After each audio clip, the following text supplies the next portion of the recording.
Have you ever had an argument and then everything went quiet? Not peaceful quiet, but distant quiet.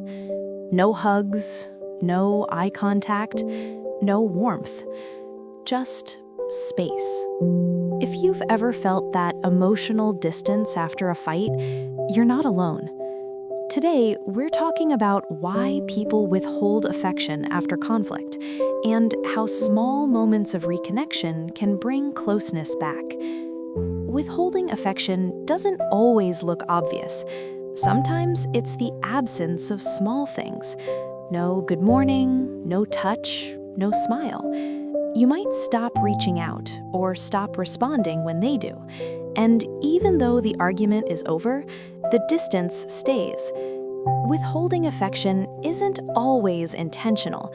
Sometimes it's protection.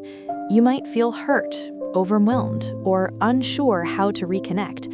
So instead of reaching out, you pull away, because distance can feel safer than vulnerability. But over time, this pattern can create a cycle.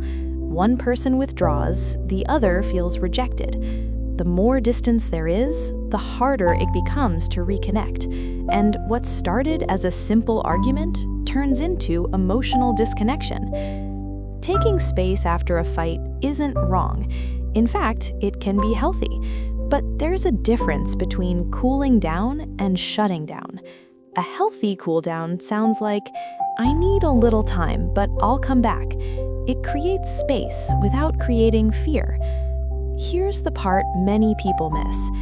After cooling down, you come back. Even small gestures matter. A gentle hey, a soft hug, or simply sitting next to each other again. Reconnection doesn't have to be big. It just has to be intentional. If you're not sure how to reconnect, start small. Try saying, do you want to sit together for a bit? Can I hug you? Let's talk later, gently. These small moments rebuild safety, and safety brings closeness back. Reconnection works because it tells your partner, I'm still here, we're still okay. Even after conflict, your relationship still feels safe, and that reassurance is what allows love to grow again. Arguments happen in every relationship, but distance doesn't have to stay. With a little space and a little effort to reconnect, you can turn conflict into something that brings you closer. Because sometimes the most important moment in a relationship is what happens after the fight.